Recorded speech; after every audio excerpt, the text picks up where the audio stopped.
దేవుని వాక్యము ప్రకటించడానికి నేనే నిలబడ్డాను. కారణం ఏంటంటే మనం టైం మెయింటైన్ చేయాలి, అది ఉద్దేశం. అందుకొరకై మరి వాక్యాన్ని ప్రకటించడానికి ప్రారంభిస్తున్నాం. సమయంలో వాక్యాన్ని ధ్యానం చేసుకుందాం. రండి, దేవుని వాక్యాన్ని జ్ఞాపకం చేసుకుందాం. దేవుని వాక్యాన్ని జ్ఞాపకం చేసుకుందాం. రండి, పాత నిబంధనల నుండి ఒక వాక్యము, క్రొత్త నిబంధనల నుండి ఒక వాక్యాన్ని మనం పరిశుద్ధ గ్రంథంలో నుండి చదువుకుందామండి. రండి, పాత నిబంధనల నుంచి ఒక వాక్యము, క్రొత్త నిబంధనల నుండి ఒక వాక్యము. మొట్టమొదటిగా పాత నిబంధన 2 దినవృత్తాంతముల గ్రంథం, 2 దినవృత్తాంతముల గ్రంథం 29వ అధ్యాయము.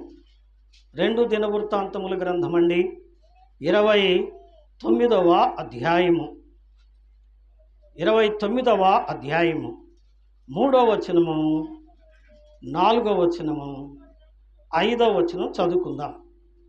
3వ వచనం, 4వ వచనం, 5వ వచనం చదువుకుందాం.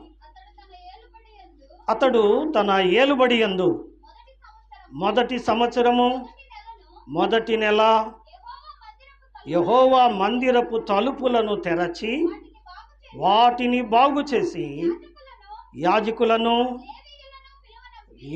లేవీయులను పిలువనంపి తూర్పుగానున్న రాజవీధిలో వారిని సమకూర్చి వారికి ఇలాగు ఆజ్ఞ ఇచ్చెను.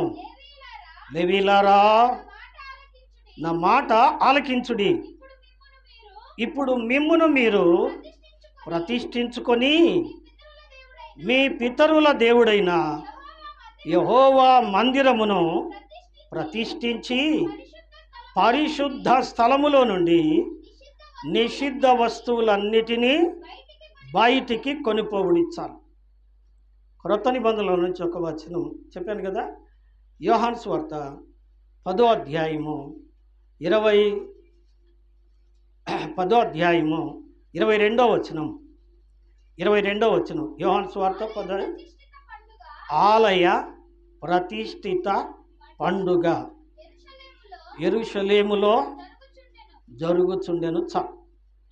ఈ 2 వచనాలను దేవుడు మన కొరకై దీవించునుగాక.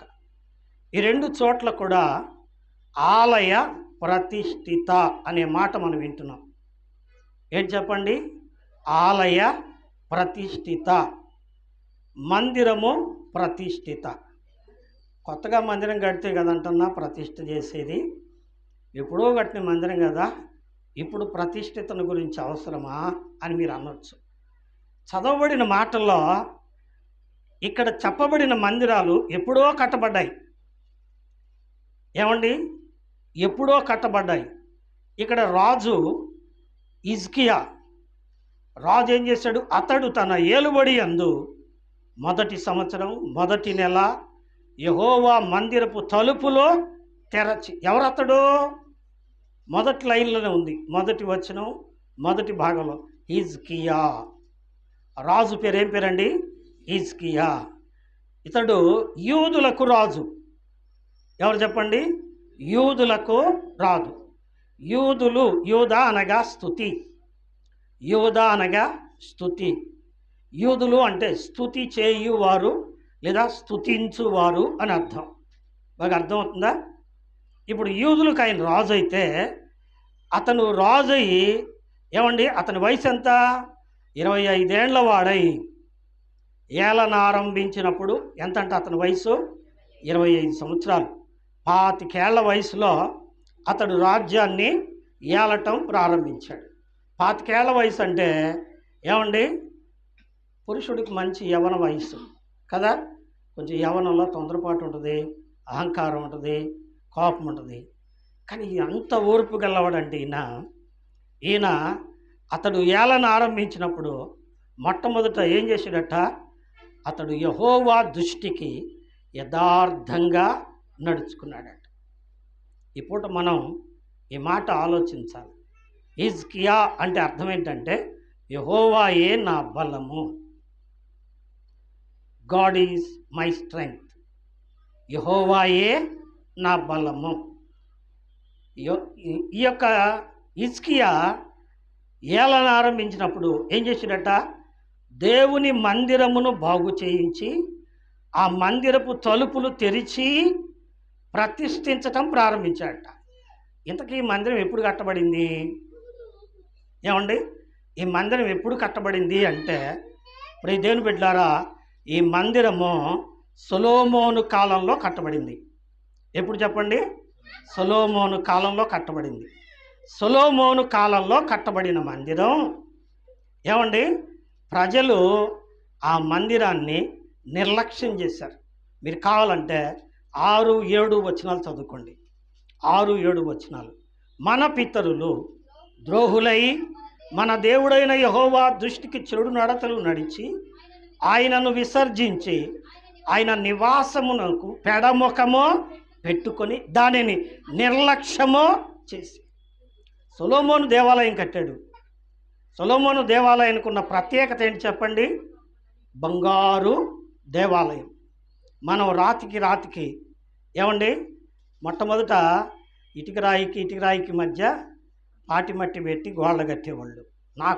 నాకు తెలివి వచ్చిన తర్వాత ఏమండి, నాకు ముందట ఆ మట్టితోనే గోడలో కట్టుకునేవాళ్ళట. తర్వాత ఏం చేశారు? రాతికి మధ్య మట్టి పెట్టి, ఆ తర్వాత ఏం జరిగిందండి? రాతికి మధ్య ఏం చేశారండి? గానుగు సున్నం పెట్టేవాళ్ళు. అది సిమెంట్ కంటే బాగా గట్టి. ఏమండి, తర్వాత రాను ఏమైంది చెప్పండి? రాతికి మధ్య ఏం చేస్తున్నారు? సిమెంట్ పెడుతున్నారు.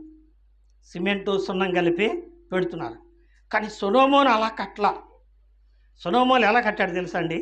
రాయికి మధ్య ఏం పెట్టాడు? బంగారమును పోత పోసాట. అందుకనే ఏమండి, నెబుకద్నెజరు రాజు యెరూషలేము దేవాలయాన్ని పడగొట్టి ఆ బంగారాన్ని ఒలుసుకొని పోయాడు. ఏమండి, అందుకనే దాన్ని గోల్డెన్ టెంపుల్ అంటారు. బంగారు దేవాలయం. ఏ దేవాలయం చెప్పండి? బంగారు దేవాలయం. బంగారంతో కట్టబడిన దేవాలయం. అలాగైతే ఆ బంగారంతో కట్టి దేవునికి ప్రతిష్ఠించిన సొలొమోను దేవాలయం యూదుల చేత, ఇశ్రాయేలు చేత ఏం చేయబడింది? నిర్లక్ష్యమో చేయబడింది. ఎందుకని చెప్పండి? చాలామందికి మందిరం అంటే ఏందో తెలియదు. ఎందుకు మందిరాన్ని నిర్లక్ష్యం చేస్తారు? మందిరానికంటే పోదాంలే, సెలవు దొరికినప్పుడు పోదాంలే, ఖాళీ ఉన్నప్పుడు పోదాంలే అనుకుంటారు. కానీ మందిరం యొక్క అర్థం ఏమిటి? మందిరం అంటే ఏంటో తెలిస్తే ఏమండి, దావీదు అన్నాడు, ఏమండి, దేవుని మందిరమునకు నేను ఎప్పుడు వెళ్ళేదనా? ఏమండి, ఇంకో మాట అన్నాడు దావీదు, దేవుని మందిరమునకు పోయిదునని జనులు నాతో చెప్పినప్పుడు నేను బహుగా సంతోషించి. ఏం బాబు, ఏం పని పాటలేదు నీకు, ఒడ్డుగూకుల మందిరమేనా అని అతన్ని కనుక అడిగితే ఇదే చెప్తాడేమో. ఏమిటది? వాక్యంలోకి వెళదాం. ఆదికాండ గ్రంథం 28వ అధ్యాయము. ఆదికాండ గ్రంథం అండి, 28వ అధ్యాయము. చదువన్నా, 16వ వచనం కదా. ఆదికాండ గ్రంథం 28వ అధ్యాయము. యాకోబు నిద్ర తెలిచి నిశ్చయముగా యెహోవా ఈ స్థలమందున్నాడు, అది నాకు తెలియకపోయెను. భయపడి ఈ స్థలము ఎంతో భయంకరము, ఇది దేవుని మందిరమే గాని వేరొకటి కాదు, పరలోకపు గవిని ఇదే. ఏంటంట? ఏమండి, దేవుని మందిరం అంటే వాళ్ళ భాషలో ఏంటి చెప్పండి? బేతేల్. ఏమండి, బేత్ ఏల్. ఏల్ అనగా దేవుడు, బేత్ అనగా ఇల్లు, నివాసము. మందిరం అంటే ఏం చెప్పండి? దేవుని నివాసం. యాకోబు తన తండ్రి దగ్గర నుంచి వెళ్ళిపోతూ కొండల్లో ఏమండి రాత్రిపూట పడుకున్నట్ట.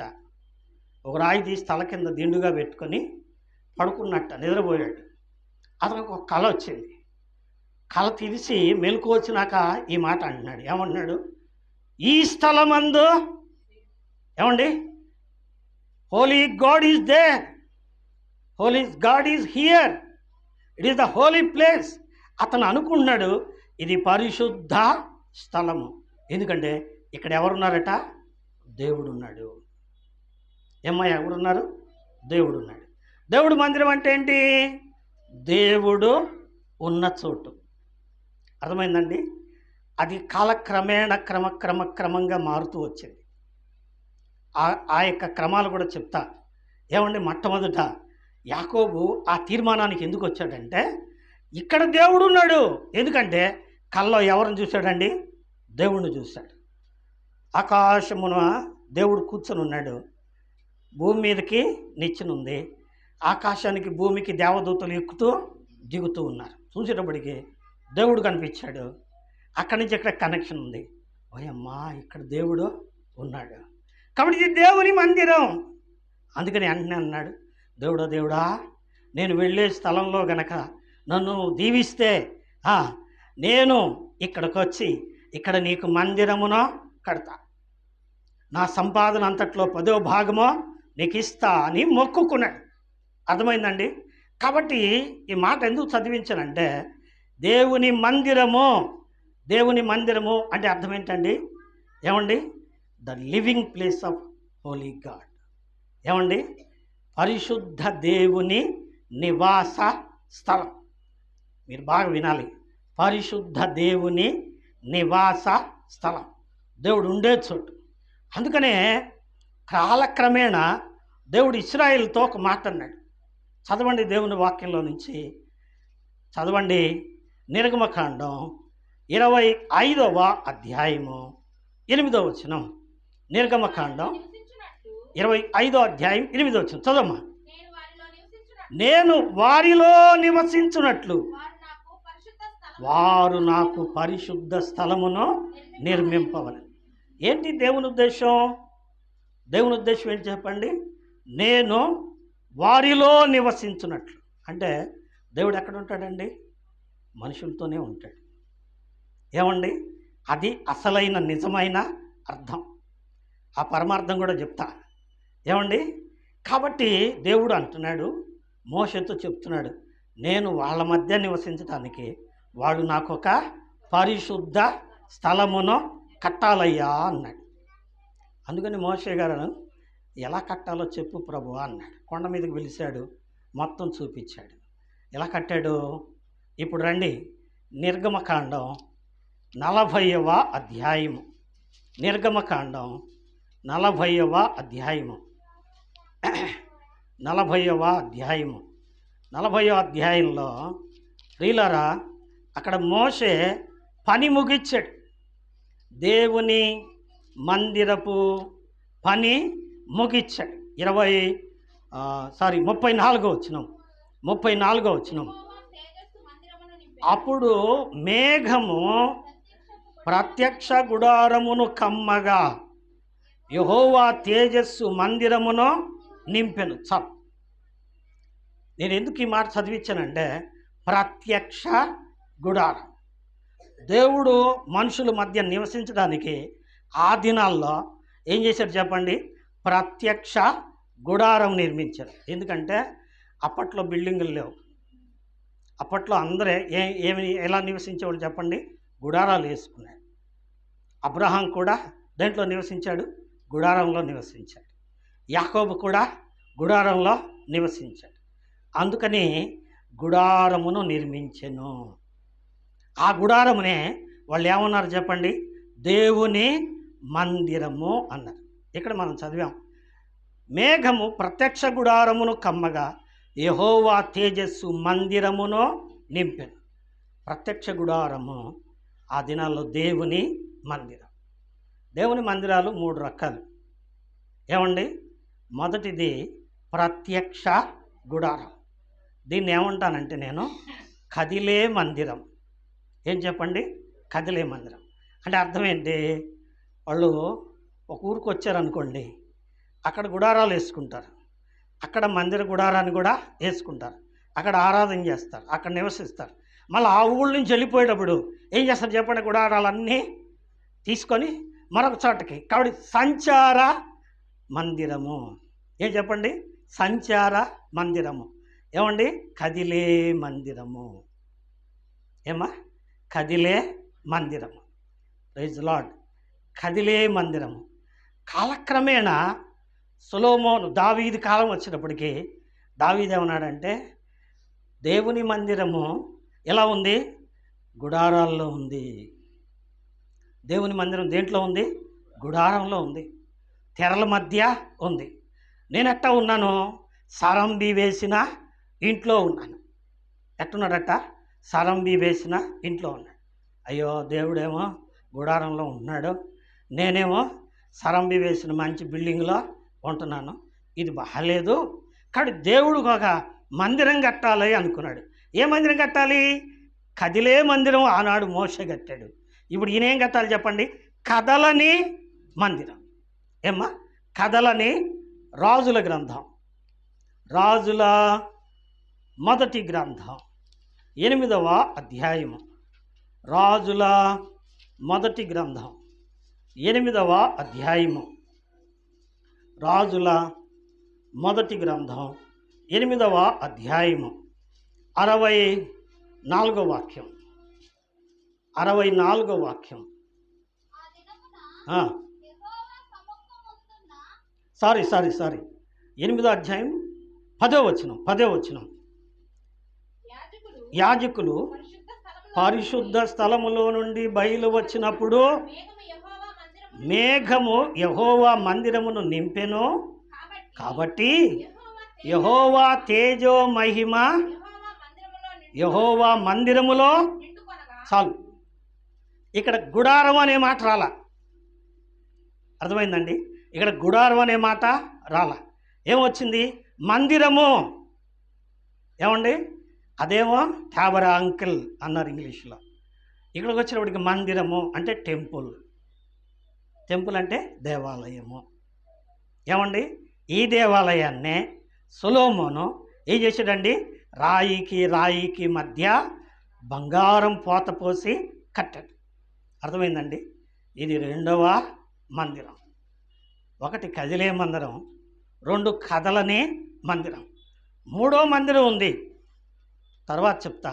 దాన్ని కట్టే అయిన మహానుభావుడైన ప్రభు అయిన యేసుక్రీస్తు. 3వ మందిరం.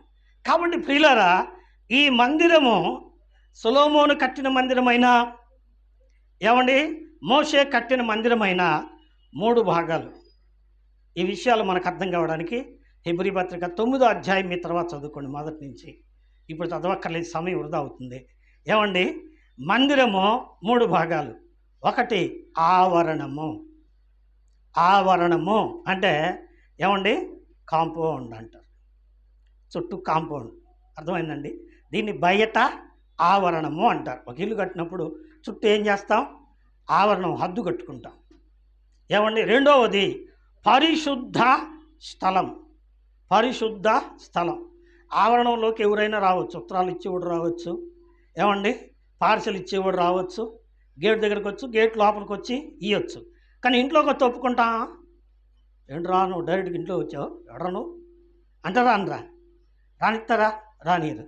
ఎవరు వస్తే రానిస్తారు? మనోడొస్తే. అంతేనండి? మనోడైతే, మన బంధువు అయితే, లేదా మన పిల్లోడైతే, ఏంట్రా బయట నుంచి లోపలికి వచ్చాయి. ఇది 2వ భాగం, పరిశుద్ధ స్థలం. ఆవరణము, పరిశుద్ధ స్థలం. ఎవరుంటారు? మనమేముంటాం, మన కుటుంబం ఉంటాం. అంటే ఎవరు? యాజకులు మాత్రమే ఉంటారు. 3వది లోపల ఉంటుంది. దీన్నే ఏమండి? గర్భగుడి అంటారు. గర్భగుడి అంటే అతి పరిశుద్ధ స్థలం. ఎవరు ఉండరు అక్కడ. ఎవరుంటారు చెప్పండి? దేవుడు అక్కడే ఉంటాడు. ఏమండి? అది దేవుని సింహాసనం ఉండే స్థలం. దాన్ని మందసం అన్నారు. ఆ మందసానికి కరుణాపీఠం ఉంది. కరుణాపీఠం అంటే కృపా సింహాసనం. ఆ సింహాసనం మీద దేవుడు కూర్చొని, ఏమండి, యాజకులకు ఆర్డర్స్ ఇస్తుంటాడు. కానీ 3 భాగాలు. ఏమండి? 3 భాగాలు. 1 ఆవరణము, బహిరంగ స్థలం అంటారు. ఏమండి? మనుషుల్లో కూడా ఏమున్నాయి చెప్పండి? 3 ఉన్నాయి. 1 పై స్వరూపము. ఏంటి చెప్పండి? పై స్వరూపం. నెంబర్ 2 ఏంటి చెప్పండి? లోపల ఉన్న రక్తం. రక్తం బయటికి కనపడుద్దా? కనపడాలంటే ఏం చేయాలా? బ్లేడ్ తట్ట. ఏమండి? పైకి మాత్రం ఈ స్వరూపం కనపడుతుంది. లోపల ఉన్న రక్తం కనపడాలంటే కొంచెం కట్ చేయాలి. అంతేనండి? రక్తం గారే స్థలం. ఏమండి? దాన్ని రక్తము అంటారు. 3వది ఏంటి చెప్పండి? ఆత్మ. ఆత్మ అది ఎవరికైనా కనపడుద్దా? ఎవరికి కనపడదు. ఎవరికి కనపడదు చెప్పండి? దేవుడికే కనపడుద్ది. ఏమండి? ఎందుకంటే దేవుడే కదా పెట్టింది. కానీ 3 భాగాలు. మందిరం 3 భాగాలు. ఏమండి? మనిషి 3 భాగాలు. కాబట్టి దేవుడు మనిషిని సృజించుకొని ఏం చేశాడు చెప్పండి? దేవుడు మనిషిని సృజించుకొని ప్రతి దేవుని బిడ్డలారా ఏమండి? తన ఆలయంగా ఉండాలని కోరుకున్నాడు. ఎలా ఉండాలని చెప్పండి? తన ఆలయంగా ఉండాలని కోరుకున్నాడు. అందుకనే ఏమండి? దేవుని యొక్క మందిరాన్ని కడుతున్నాడు. ఎవరు చెప్పండి? మన ప్రభు అయిన యేసయ్య. పేతురు రాసిన మొదటి పత్రిక 2వ అధ్యాయము 5వ వాక్యం. పేతురు రాసిన మొదటి పత్రిక 2వ అధ్యాయము 5వ వాక్యం చదవమ్మా.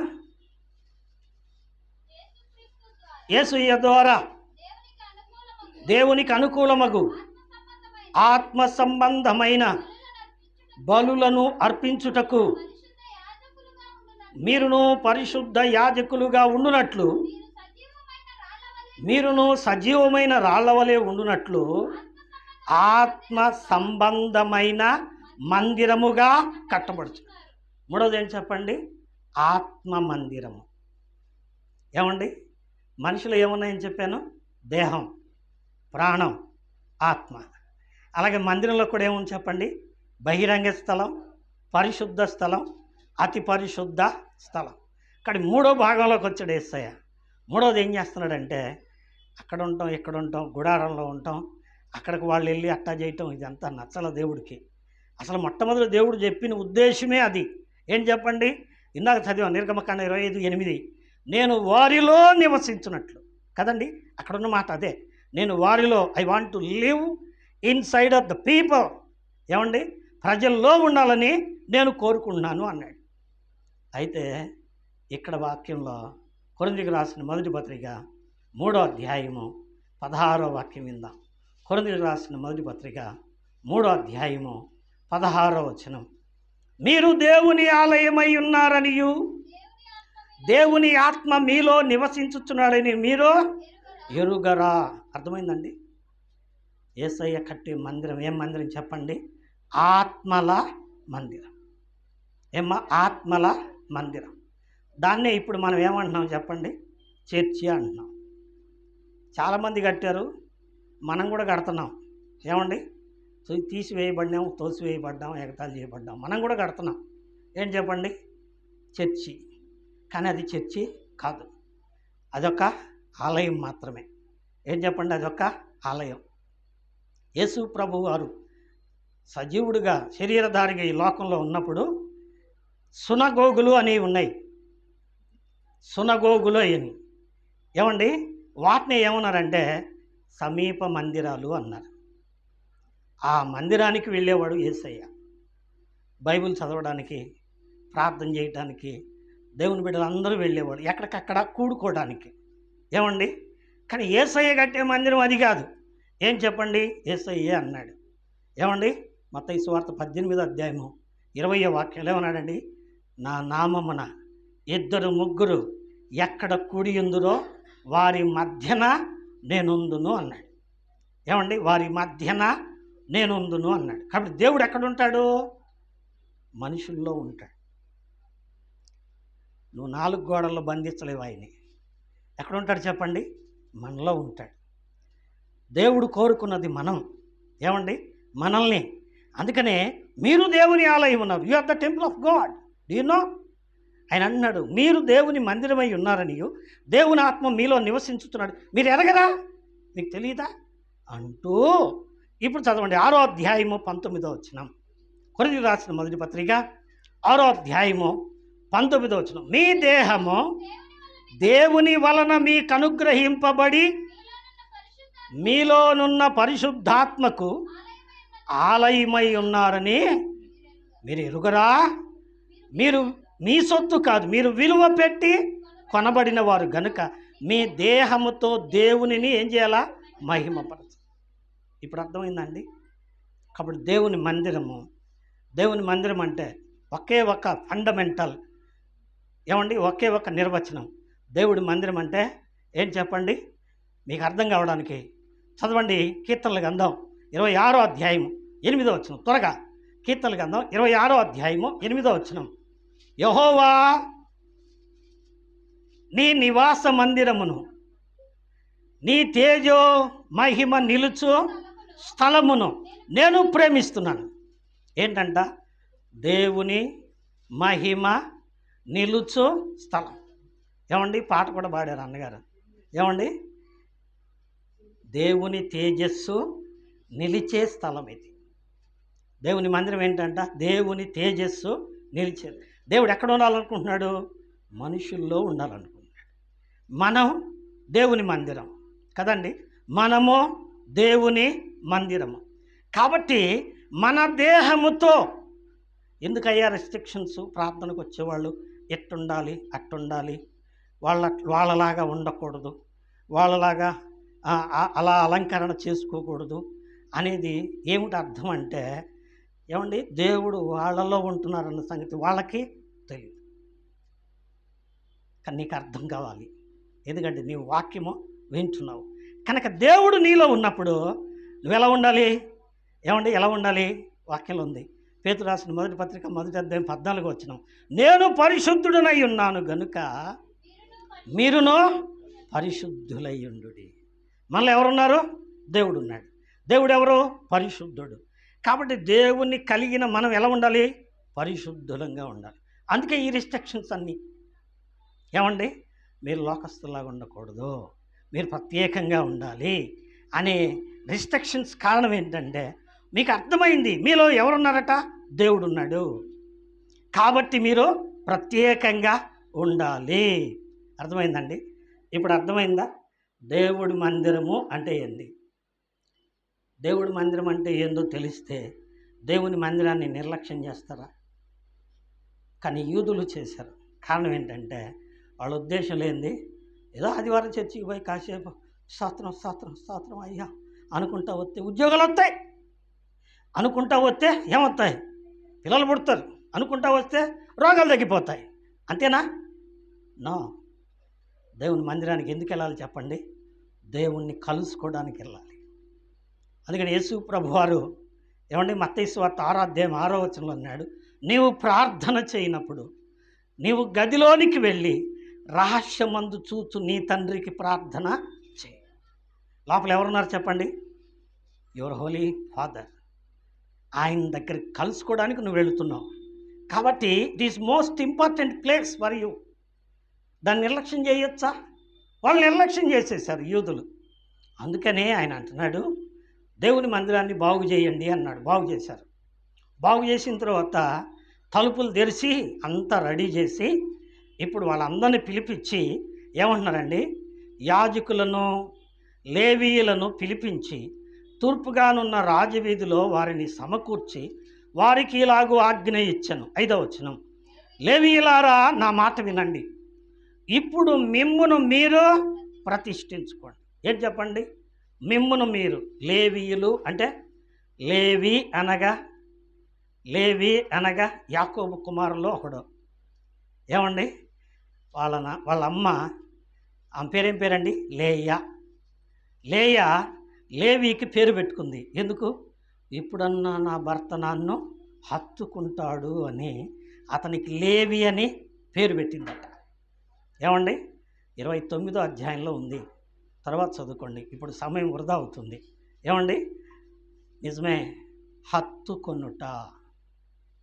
లేవి అంటే హత్తుకొనుట.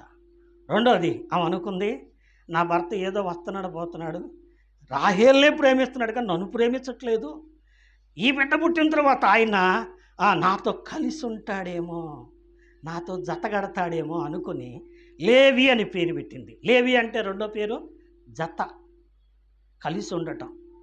ఈ రెండు మాటలు మనం వర్ణించుకుంటే ఏమండి, హత్తుకొనుట, జత కట్టుట. ఏం హత్తుకోవాలి? లోకంలో పాపాన్ని హత్తుకునే వాళ్ళు ఉన్నారు, బంగారాన్ని హత్తుకునే స్త్రీలు ఉన్నారు, ఏమండి భోజనాన్ని హత్తుకునే భోజన ప్రియులు ఉన్నారు, ఆస్తిని హత్తుకునే ఏమండి ఆశాపరులు ఉన్నారు. కానీ మనమైతే ఎవరిని హత్తుకుంటున్నాం చెప్పండి? జీవము గల దేవుని హత్తుకుంటున్నాం.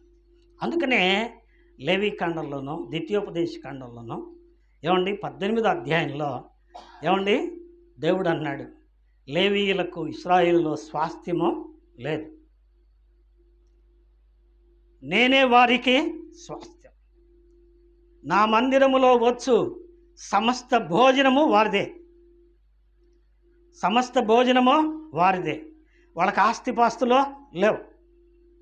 లేవీలు అంటే అండి దేవుడిని హత్తుకునేవాళ్ళు, దేవుడితో కలిసి ఉండేవాళ్ళు. ఇప్పుడు దేవుని బిడ్డలారా, మారు మనసు పొంది పాపాన్ని కౌగులించుకొని పాపాన్ని హత్తుకొని ఎప్పుడెప్పుడు కొత్త సినిమా వచ్చుద్దా, ఫస్ట్ టికెట్ ఇప్పుడు కొందామా అనుకుని పిచ్చోళ్ళు ఉంటారు నాలాంటి వాళ్ళు. అవన్నీ వదిలేసుకొని మారు మనసు పొంది నాకు దేవుడే కావాలి, ఇంకేం అక్కర్లేదు, దేవుణ్ణి హత్తుకున్నవారు లేవీయులు. అందుకనే లేవీయులతో చెప్తున్నాడు, ఏమన్నాడు? లేవీయులారా, మొదట మిమ్మును మీరు ఏం చేయాలంట? ప్రతిష్ఠించుకోవాలి. రెండోది ఏం చేయాలి? దేవుని మందిరమును ప్రతిష్ఠించాలి. ఇంతకీ లేవీయులు వేరు, దేవుని మందిరం వేరా? ఇంతసేపు చెప్పింది హృదయనా? వాక్యంలో ఏమనుకున్నాం మనం? మందిరం అంటే ఎవరు చెప్పండి? ఏమండి? విశ్వాసులే. చర్చ్ అనే మాట ఎక్కడ ప్రారంభమైంది తెలుసా అండి? నిర్గమకాండం 12వ అధ్యాయంలో ప్రారంభమైంది. ఏమండి? మీరు పరిశుద్ధ సంఘముగా అంటాడు అక్కడ, మీరు పరిశుద్ధ సంఘముగా కూడి అంటాడు. దాన్నే ఇంగ్లీష్ భాషలో హోలీ చర్చ్ అన్నారు. చర్చ్ అంటే అర్థం ఏంటంటే ఏమండి? చర్చ్ అనగా ఎక్లీషియా. ఎక్లీషియా అంటే హూ కాల్డ్ అవుట్, బయటకు పిలువబడిన వారు అని అర్థం. ఎక్కడి నుంచి? ఐగుప్తు నుంచి బయటకు పిలువబడిన వారు. ఐగుప్తు అంటే లోకం. లోకంలో తాగుబోతు నుండి బయటకు వచ్చిన వాళ్ళు, తిరుగుబోతు నుండి బయటకు వచ్చిన వాళ్ళు, అబద్ధాల నుంచి బయటకు వచ్చిన వాళ్ళు, దొంగతనాల నుంచి బయటకు వచ్చిన వాళ్ళు కదండి. పిలువబడ్డవారు ఏమండి? హూ ఆర్ కాల్, పిలువబడ్డవారు. వాళ్ళని ఏమంటారు చెప్పండి? చర్చ్ అంటారు, వాళ్ళని సంఘము అంటారు. కాబట్టి ఇక్కడ మనకు అర్థం అవుతుంది ఏంటంటే లేవీలు వేరు కాదు, మందిరము వేరు కాదు. ఎందుకంటే మనుషులే ఆయన మందిరం. అందుకనే ఎఫెసీ పత్రిక 2వ అధ్యాయం 19వ వచనంలో అంటాడు, మీరు దేవుని మందిరముగా కట్టబడుతున్నారు. మనం ఎలా కట్టబడుతున్నాం? మందిరంగా కట్టబడుతున్నాం. Praise the Lord. మనం మందిరం కదండి. మనం మందిరం కనుక ఎలా ఉండాలి? పరిశుద్ధంగా ఉండాలి. అందుకని ఏం చేయాలా? ఫస్ట్ ఆఫ్ ఆల్ మనల్ని మనం ప్రతిష్ఠించుకోవాలి. నేను కూడా ప్రార్థనకు పోయేవాడిని అండి, నేను కూడా ఒకప్పుడు ప్రార్థనకు పోయేవాడండి, నా ఇంట్లో కూడా బైబిల్ ఉన్నాయండి. నో, అవన్నీ కుదరవు. కుదిరేది ఏంటి అంటే నీలో ఉన్నది బయటికి రావాలా. నీలో ఏముంది? ఏముంది? దయ్యం ఉంది. లోపల ఏముంది? దయ్యం ఉంది. పాపం అనే దయ్యం ప్రార్థనకు వస్తా కూడా, దురాశ అనే దయ్యం ప్రార్థనకు వస్తా కూడా. అందుకే అంటున్నాడు, మిమ్మును మీరు ప్రతిష్ఠించుకునుడి, అప్పుడు దేవుని మందిరమును ప్రతిష్ఠించుడి. ఆ తర్వాత ఏం చేయండి? నిషిద్ధ వస్తువులన్నిటిని బయట